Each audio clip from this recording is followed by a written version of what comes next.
Hi, everyone. Thanks so much for joining us here on Zoom tonight at Venture Cafe for another artist studio tour. My name is Angela McQuillan, and I'm the curator of the Esther Klein Gallery, which is part of the Science Center, which is also home to Venture Cafe. So I'm really excited to have artist Adam Lovitz as our guest tonight. I first met Adam back in 2013 when we were both members of an artist collective called Little Berlin. And since then, we've worked together again in 2017 when Adam put up a solo exhibition at the Science Center back when we were having exhibitions at 3711 Market Street before our new building opened. So that show was called Among the Weeds of the Vacant Lot, and it featured a series of his smaller paintings. I think that Adam has a really intuitive working process, and I'm really glad he's able to give us a tour of his studio today. I'll hand it off to Adam now. Well, thank you, Angela. Yeah, so I guess I should get started in terms of the moment that we're in, and Angela can tell you that a couple days ago I reached out and just said, is this the time to do this? And I think that it might be important to have a sliver of the day, if just not an hour, to either go out and walk around the woods or look at the sky, or just tune into another frequency, not tune out necessarily, but just tune into another frequency. So I hope this hour session just kind of helps create some sort of joy in this turbulent moment. And I'll just leave it at that. And maybe the conversation will steer back to that sort of. I'm glad you decided to do it. I'm glad you're here. Thank you. So I had in mind that I would share, I collected some images. It's going to start off with artists that it's actually funny because the only screens that I can see right now are Angela and my mom. So I don't, it's like, so that's interesting. But I'm going to share my screen so I'll be able to see images that are going to be all related to my practice, whether they're my artwork or they're pictures that I've taken in the city or on nature trips or artworks that have inspired me, historical artworks. So I kind of just created a sort of flow where you might not even be able to tell what is mine and what is a true rock found in nature. You will be able to tell because I'm mostly a painter, but in terms of just kind of the forms of each of the images become ambiguous at moments. And I kind of like that. I think in my studio, when I depart from the images that I share and we go for a mini tour of my mini studio, you'll see that a lot of objects and paintings share a lot of kindred spirit and connectivity in the way that they're conceived and made, the material qualities about them. So whether it's a painting or whether it's a found object, there's a connectivity there. So I'm just going to jump in and start sharing I'm going to share my screen and let me know if it works. And if you can everybody hear me okay as well? Yeah. Okay. My neighbor stopped playing the bass, so that's good. Let's see. And you're in South Philly, right? I live in South Philly, right across the street from St. Rita's Church. So nice. South Philly is home. Currently, and I've been here for about 10 years now, just kind of moving around South Philly. I guess, should I do an intro in terms of like, I grew up in Delaware County in Havertown. I came to school in Philly for Pennsylvania Academy of Fine Art for grad school. And through that, I've been affiliated, after grad school, I've been affiliated with artist collectives like Little Berlin, and I'm currently now a member of Tiger Strikes Asteroid. So I'm happy to talk about that aspect of Philly art community.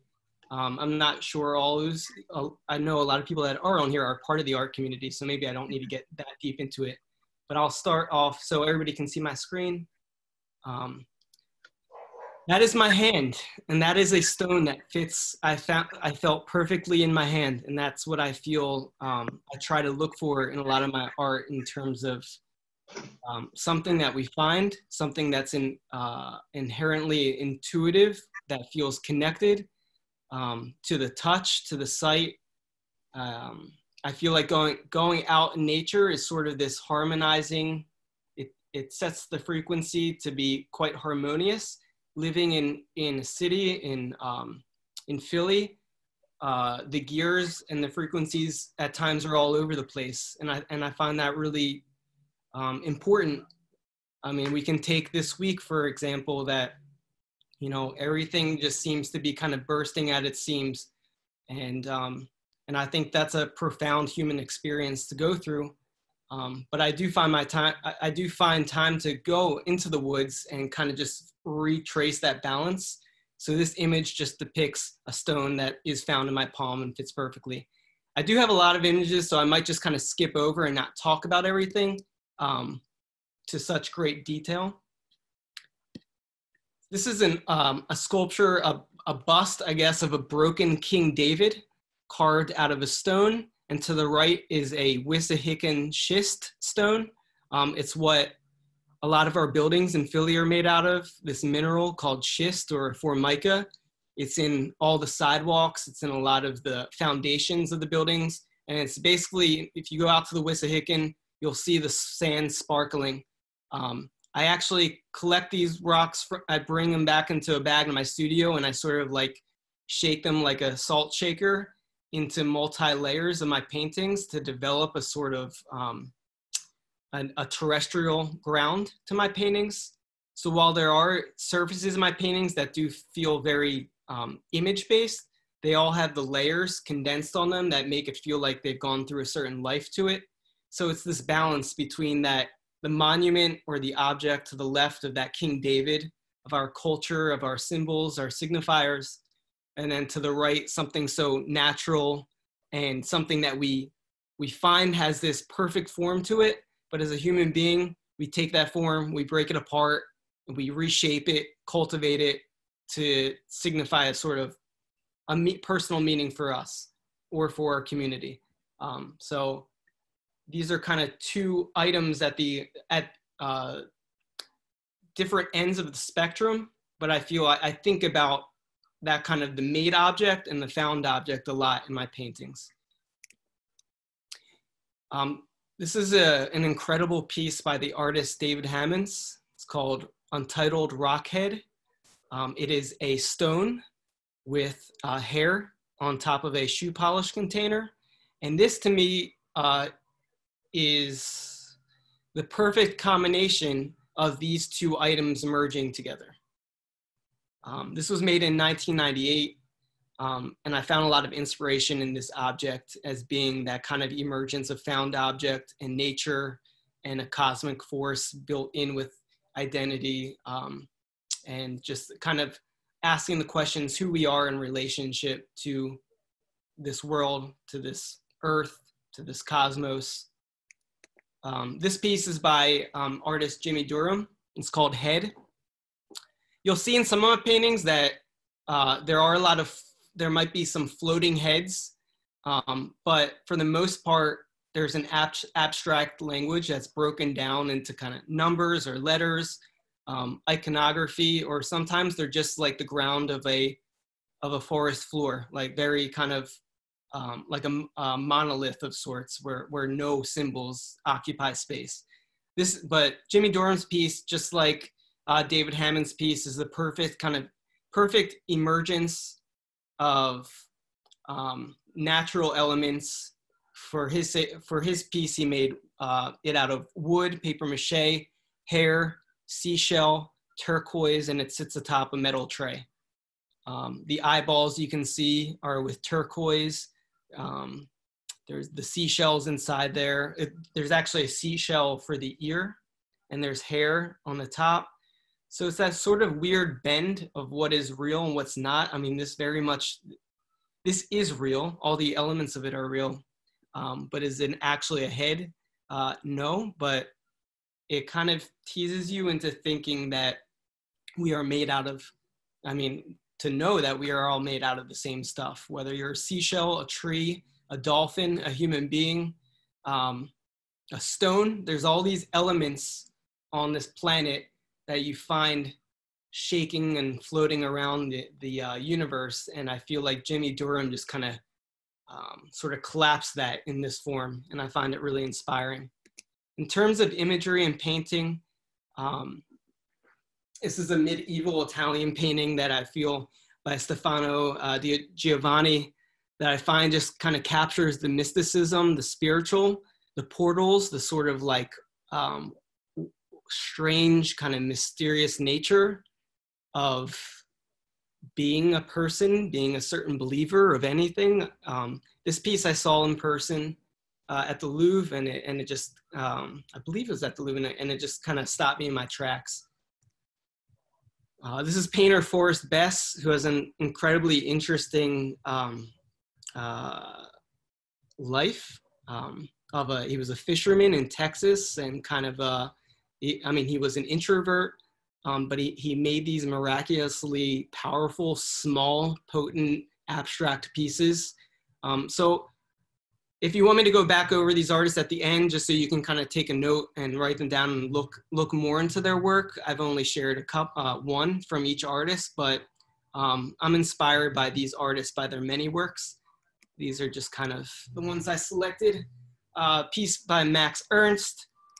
This piece was made by automaticism, where you rub a surface, an automatic drawing rather, where you rub a surface and pull out texture and form, and then kind of create an image. He was a surreal artist. He was part of the Surrealist family out of kind of chance and found object. Hilma A.F. Klint. There's a big show at the Guggenheim, but I actually was made aware to her about a decade ago by my painting professor, Robert Straight. Another person of the mystic. She was more so known for her landscape and her representational drawings and paintings. She was actually accepted as an artist, and she was a Swedish artist. And the fact that I mentioned she was accepted as an artist is a big deal, because she was a female artist in the 19th century, and she was applauded for her representational work. But she would go out into the woods to create these more spiritual, mystic, abstract paintings, and she wouldn't tell a soul other than her like 5 other female painter friends who made similar work. And she was attempting to conjure spirits, specifically the spirit of her past sister.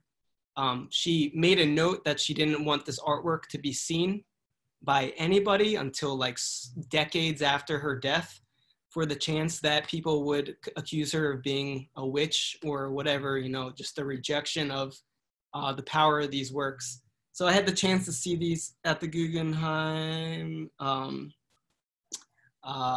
I guess it was a year or 2 ago, and one of the more powerful shows I've ever been to. Our local artist, Horace Pippin, from the early 20th century.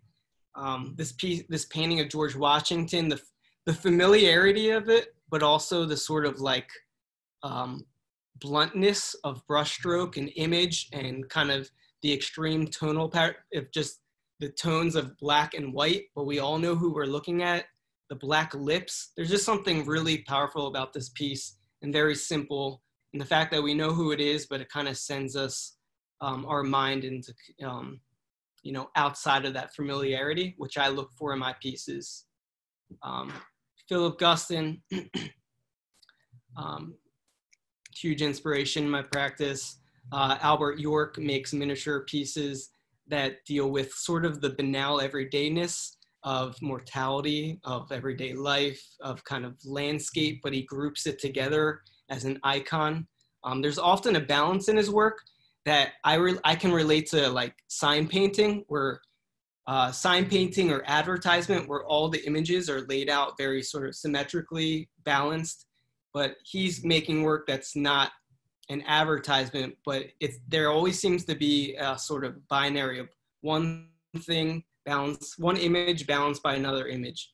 In this case, it's that central bush, and it's the death or the skeleton balanced with a nude female to the right. Artist Mark Bradford, so you're gonna, my hope is that you see the inspiration, but from all these artists once I get into my own work, and we're almost there, into my own work. Mark Bradford kind of collects the multi-dimensional layers of city, of the landscape, the walls, the sidewalks, the old advertisements rubbing away. He chooses specific texts and iconologies to describe culture. But what I relate to in his work is a sort of lived experience that these images go through by being a part of something, everyday life outside. And Ana Mendieta was an artist, no longer living, who made very spiritual work in nature, where she sort of imprinted her silhouette in nature. So this was part of her Earth Silhouette series, and she used everything from mud to gunpowder, fire, blood, everything that was not going to be permanent. So this, again, just like the David Hammond's piece, just like the Jimmy Durham piece, it's the artist, the maker, but it's combining the artist and being with the presence in the earth, and that mutual sort of connection is incredibly present in her work. And last but not least, Marcel Duchamp. This piece, if you haven't experienced it, it's at the Philadelphia Museum of Art, and this piece from a young age has always kind of hit me over the head every time you see it. You go around the corner, you think it's not an artwork, you look through the tiny little holes in the doorway, and you see an alternate universe, quite brutal actually. I won't give away the ending if you haven't experienced it, but you should go check it out. It's at the Philadelphia Museum of Art.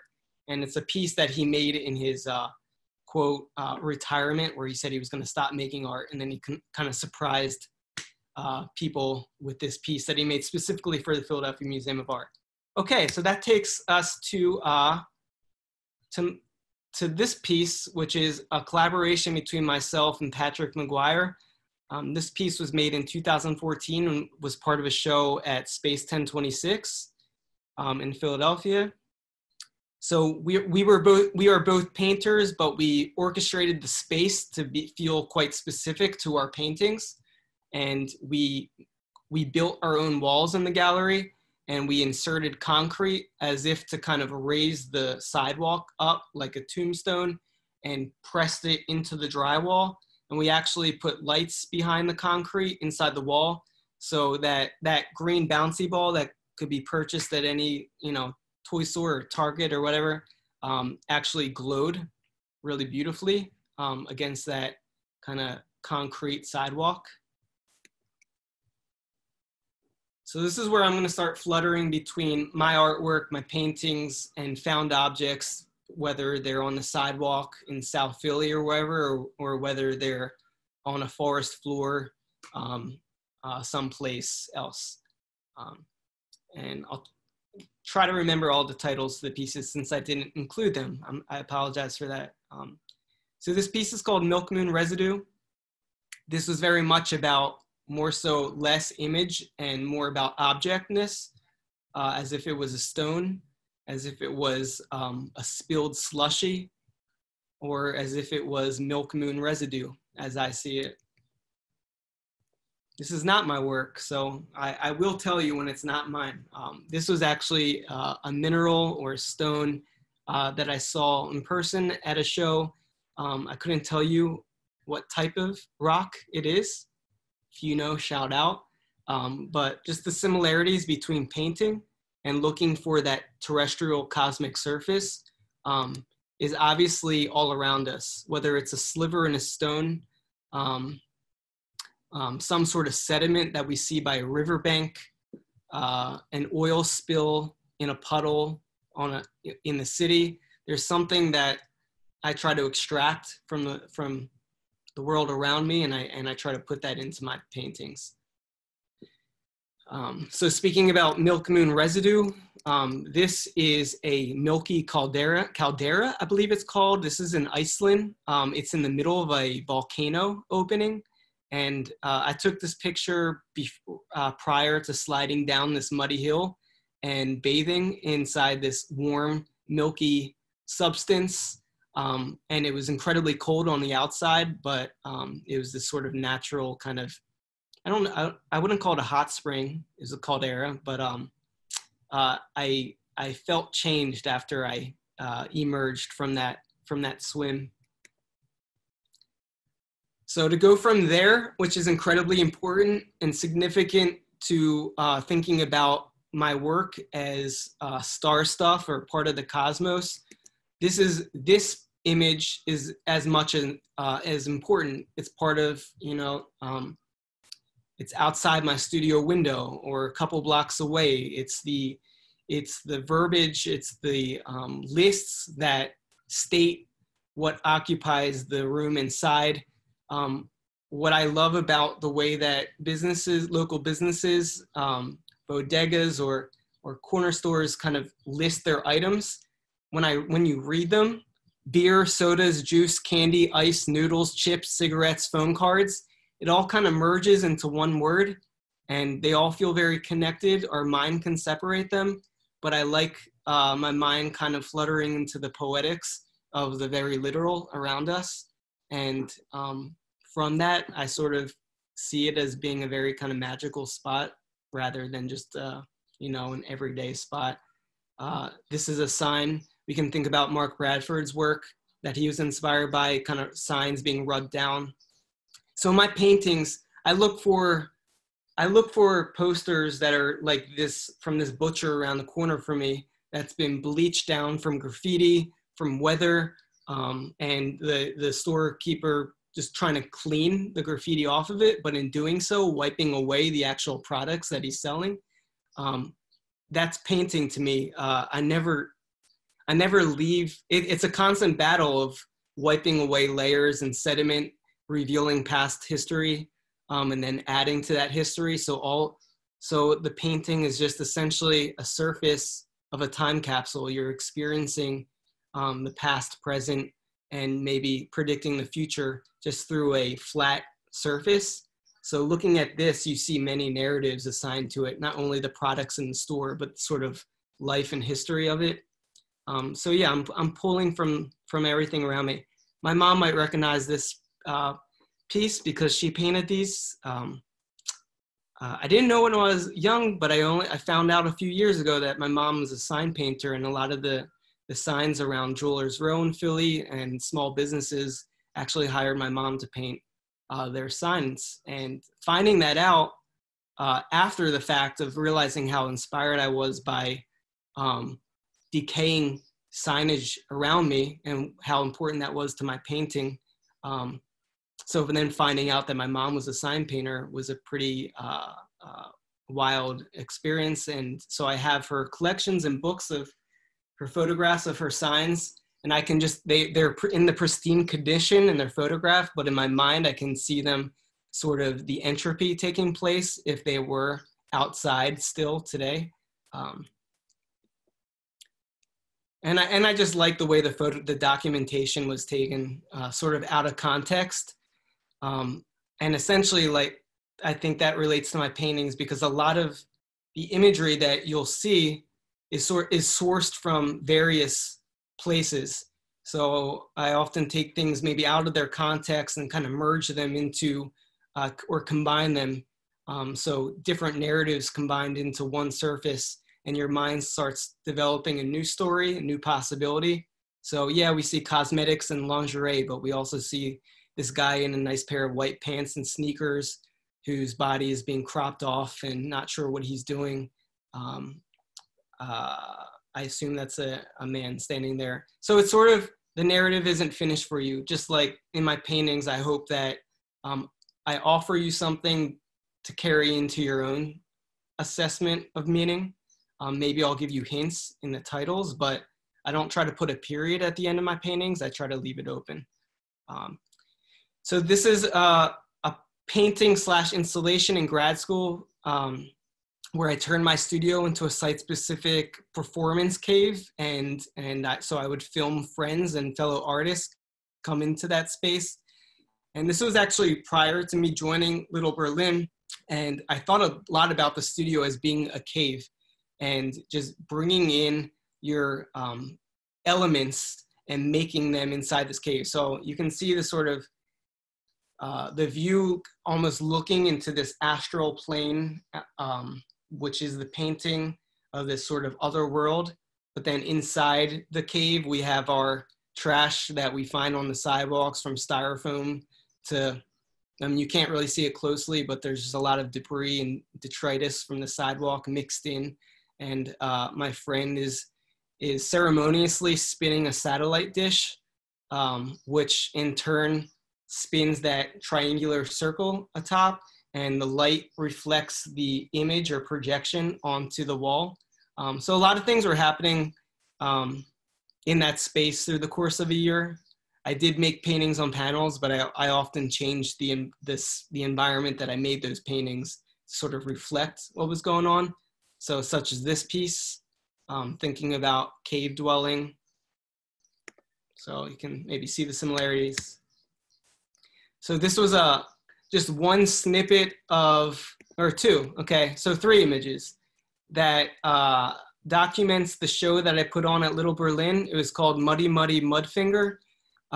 My collaborator, Vince Johnson at the time, who's a performer, dancer, teacher, martial artist, him and I merged this idea of creating a space for people to come in and not only look at art, but interact with art, not necessarily art with a capital R or A, but art in terms of materiality and making. So we got dirt from the Wissahickon, and we built an 8 by 8 foot mud pit in the middle of the gallery.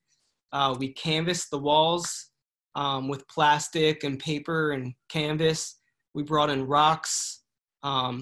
We had a projection of the ocean breaking, and also the movie Holy Mountain playing by Alejandro Jodorowsky, which talks about breaking down the 4th wall. And so it was an opportunity for a visitor, whether you're an artist or not, whether if it was your first time in the space or not, to play. The only requirement we had was to not, we didn't really enforce it, but we asked people not talk and rather just come into the space and listen and communicate through the act of making things. So there's like I can even zoom in, decaying bagels and like mud and handprints and footprints. It was the collaborations that I've had with people that are not necessarily object makers, and so Vince, my friend who's a performer, I feel really expanded my practice into thinking about the performance of making a painting in general. And just the physicality of it all. And here he is, Vince, performing in one of my spaces. So I'm looking at the time, and I'll go a little quicker now through my work, and just so we can make it into my studio.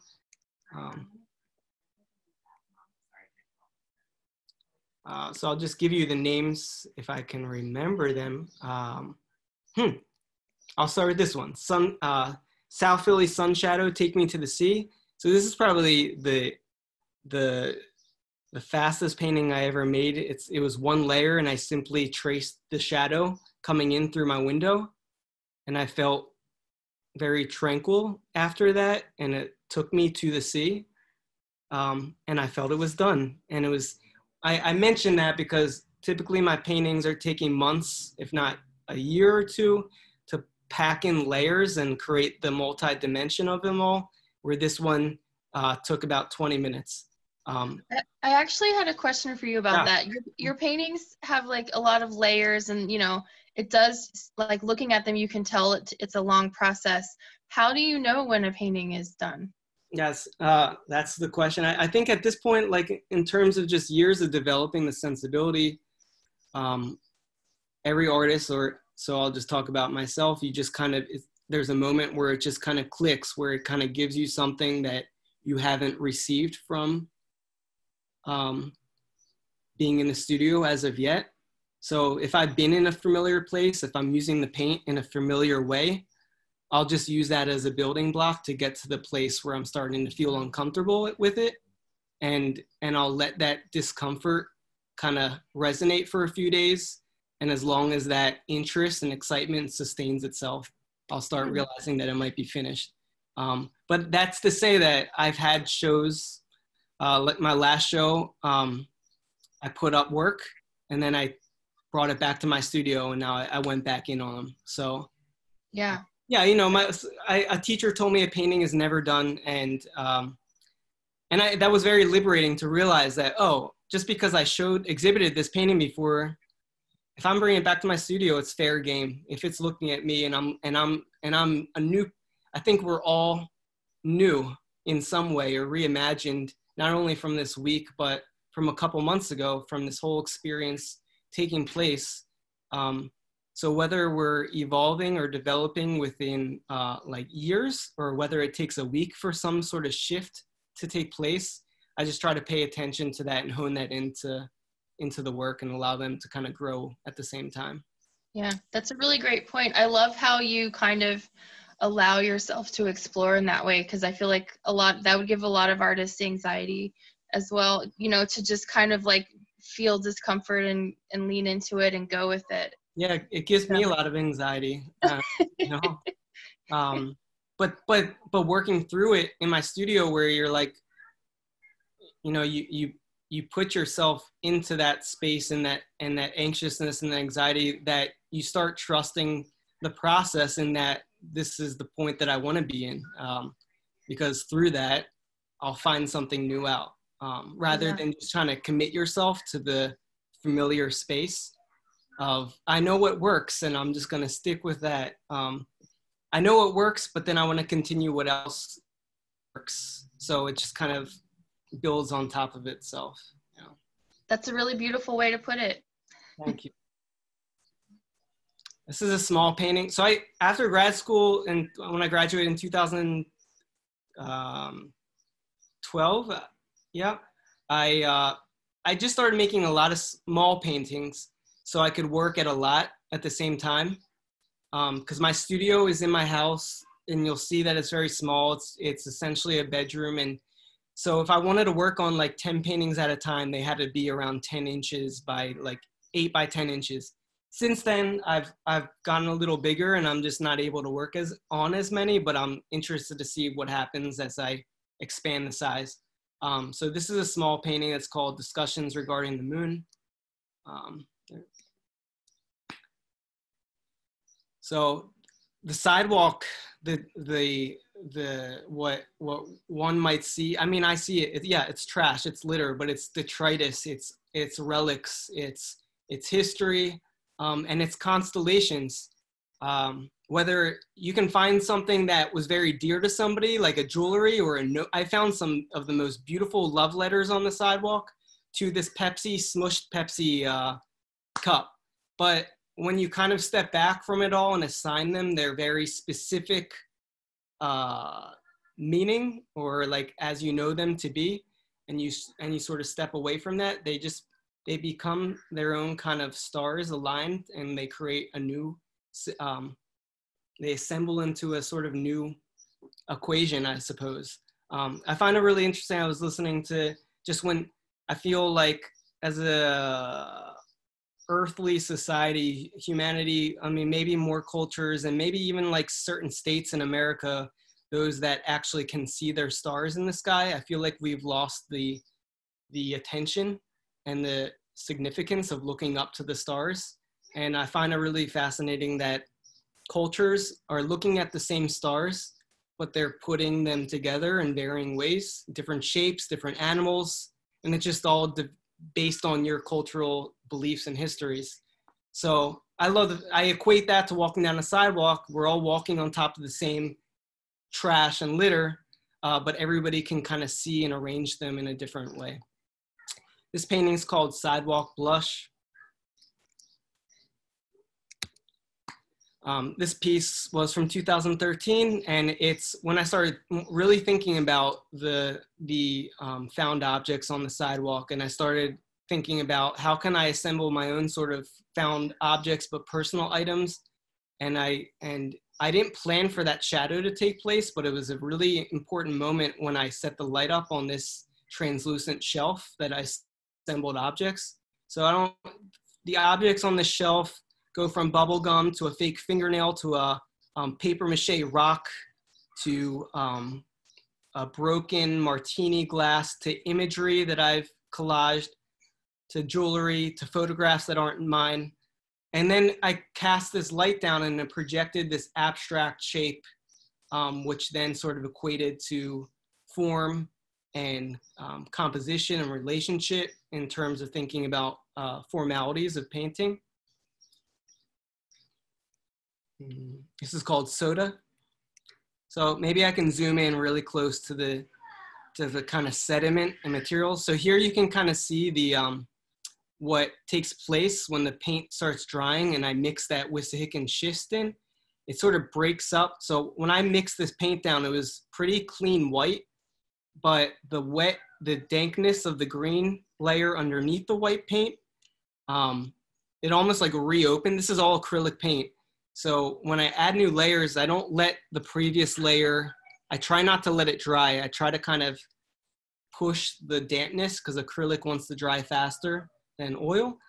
So I try to slow down that process by adding a new wet layer on top of it and see how the different layers start merging and awakening each other up. So adding this white layer of paint picked up the green from underneath and created its own sort of soup. This piece is probably the more outer or like the last piece or part painted. So it's probably, you know, it's all flat, but it's probably the closest thing to you, where this blue shape is actually a history of the painting from like 5 layers in the past. So it's a sort of window into the surface or into the history. Just like this painting, it's called In, Outside, and all these forms are simply windows that allow you to see the history of the painting.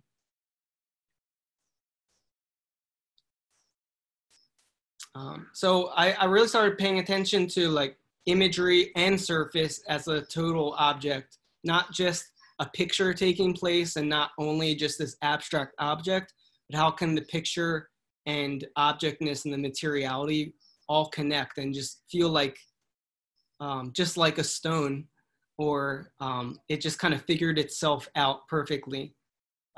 You know, just this revelation when you go out into the woods and all the debris and the branches and the rocks, like everything is just perfect the way it just is messy all around, the chaos of it. But, you know, you found trash on the sidewalk and you think that it's out of place, but there's just something very interesting with the sort of chaos in nature that feels harmonious, but the chaos in a sort of civilized space feels sort of a little forceful, I suppose.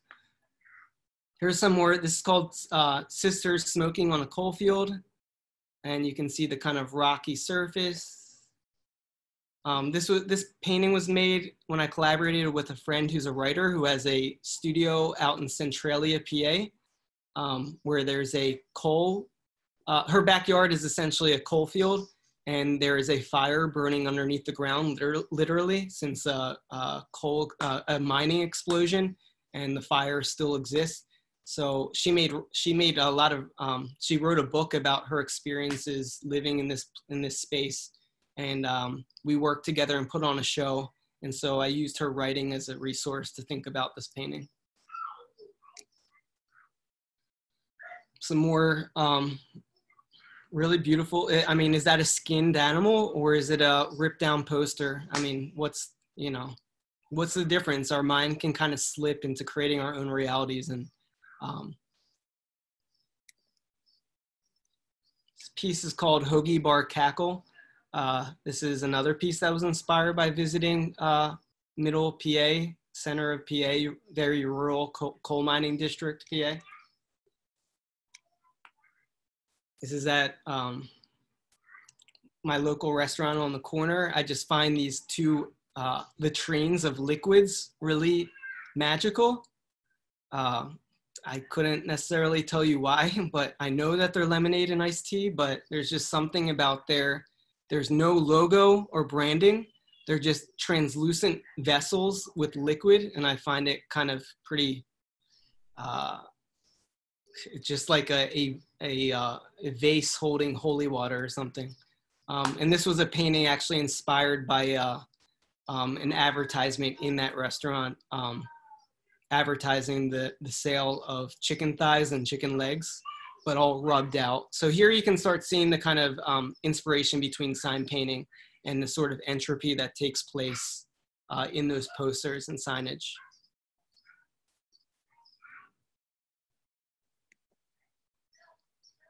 This is a landscape in Iceland, again, that just visiting Iceland and the terrain there feels otherworldly, but then to realize, oh yeah, I am on this planet really kind of excites you. It really excited about the potential of this, the kind of a place that you can only imagine in your dreams exists on this planet.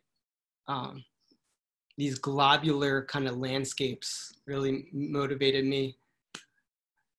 I think that this is a natural water hole. I don't think it's like an oil puddle in the city. I'm pretty sure this was like surface scum in Acadia National Park in Maine.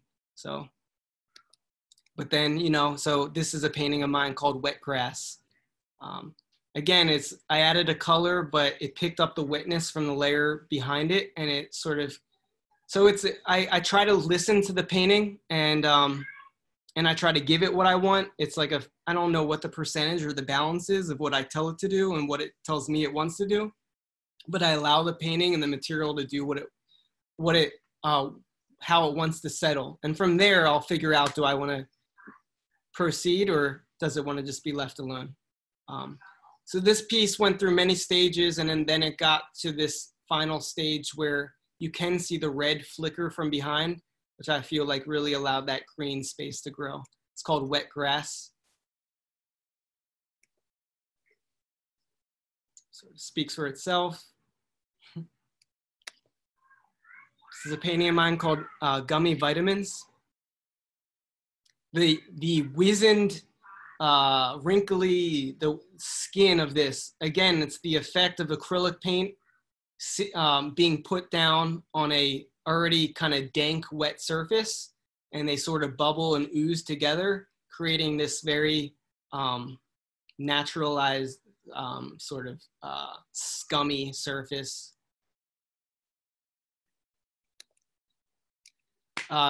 This is a man on top of a building behind my house that I woke up one morning and looked outside my window, and I had no idea what he was doing, and I thought he could have been God or something because I was in a daze. And I'm not really sure why I put it in there, but I'm certain that it fits because it's, you know, living in the city, you're just in constant rhythm of surprise and improvisation, whether it's people, place, or thing. It's just such a brutal and beautiful mixture, a soup. And so looking outside my window, expecting just to see the same thing I see every day, but I see this guy sweeping at the ledge of a like 50-foot precipice. This painting actually feels quite relevant. I think I made it in 2015, and it's called Hand Me Down. In this polluted, black, clouded sky. I don't know, is it a elder or a father or a boss or of a CEO handing down the future to this kind of like twin-like blobby head to the left. And so I'm getting near the end, which is good timing.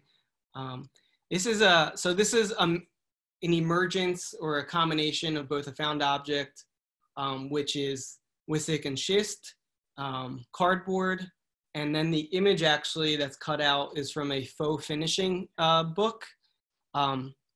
And I just felt like out of context and inserted into this very sort of rock-like surface, it kind of created its own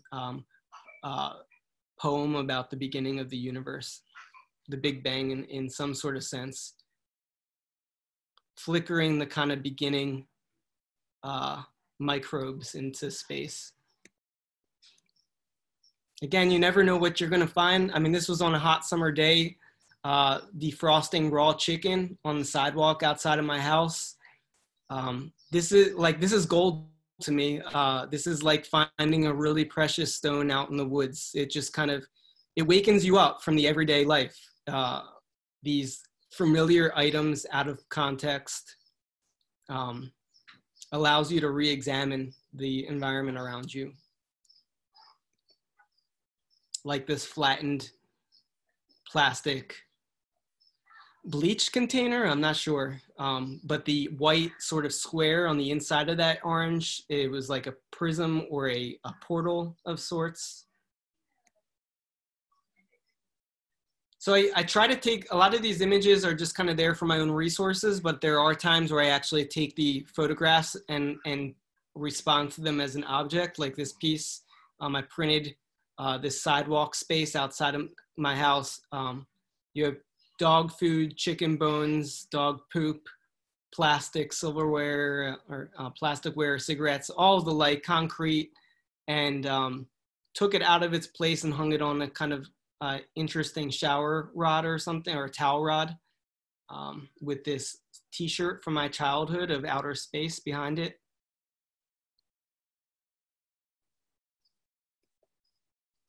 This was another collaboration between my good friend Patrick McGuire, where we built a wall of ice and tar outside of University of the Arts on Broad Street in Philly. It relates to the same sort of language of just the things that you might find on the sidewalk, such as bones, such as plant life, vegetation, charcoal, marble stones, chemicals, which are inside of these yellow containers of cleaning fluid, and building them as a sort of monument. And then as the temperature warmed up, the ice melted, and the ultimate goal was to have these items sort of assemble themselves on the sidewalk outside the school. But this was built right outside of the president's office of the school, and he found it rather unsavory of seeing a cow femur de-thawing right outside of his window. There's still flesh and blood kind of dripping from it. So it was taken down prematurely, which is a bummer. And that's the other side of the monument sculpture, on the other side of the stage, which is a wall built out of tar. So kind of speed through the last pieces.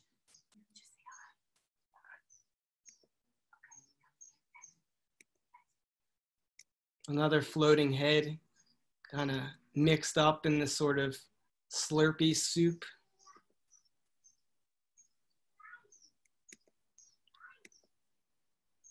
A melted trash can with the numbers sort of frayed. This was a moment in my studio where I woke up and the painting wasn't sitting with me right. I woke up at like 3 in the morning, and that's the beauty of having a studio in house. I can wake up whenever and just be there. So I mixed this purple potion, and inside of it, you can't really tell, but there's my chewed up sunflower seeds that dried up in this purple. And then I went back to bed, and then woke back up to this the next morning, realizing like it was just a part of my dream in a sense. And it actually finished the painting.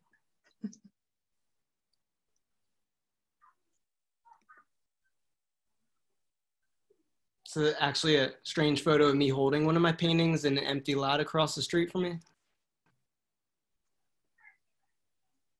So, why am I blanking on the name? Shoe crab, right? Help me out, Angela.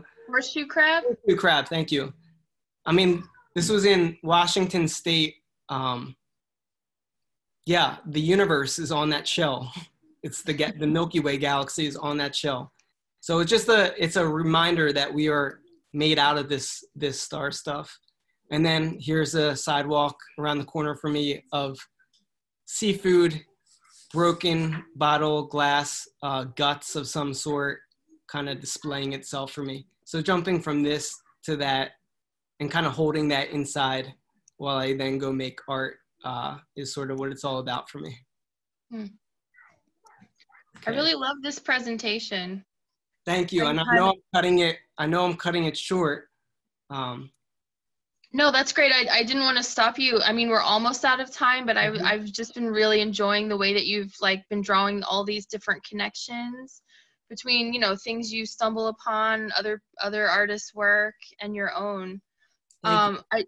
I just wanted to open up the conversation to any of the Yeah. audience if they had any questions for you. Should I continue sharing my screen, or should I bump out of that? Yeah, do you want to, I guess the last 5 minutes, do you want to just show us what you're working on currently? Sure. So before I exit out of the screen, this is actually my studio carpet, which I'm sitting on top of right now, which I installed in the show last year. So here's my carpet, and now I guess I'll show you the same item. Your magic carpet. My magic carpet. Yeah. Yes. All right. So Oh. There it is. I felt like there was just a giant hole in my studio. I had such a hard time going back into the space without it there. I felt like I had just dropped through the floor. And so I had to plug it back in. And it's just a work in progress. But I'll show you one piece that. So this is like one of the more recent. And here's the trouble with virtual. So I have to run my classrooms like this, my classes. We're all sharing art by going like this. And you can see the issue with it. It's definitely hard to see on Zoom. Yes. Yeah. But so I have been going, you can see the work behind me is actually quite larger than the pieces I've been showing you. But during this past month or two, it just has been feeling right working on pieces about this size again. And so Nice. these paintings are just on solid blocks of wood. They allow me to be a little bit more forceful with it, scrape and whatnot. Can we see the side again? I feel like that really shows like how much layering is going on in these too. Yeah. That's awesome. Yeah, so at first I wasn't really paying attention to the sides, but then they actually like, I know I used this word before, but they really did act like a time capsule where they allowed me to see the sediment essentially and allowed me to kind of pick apart the varying colors that I might not see on the surface anymore, but I can kind of play off into the new layers. Let me see, if I can find a really chunky one. I'm definitely seeing like a Guston influence on that piece right behind you.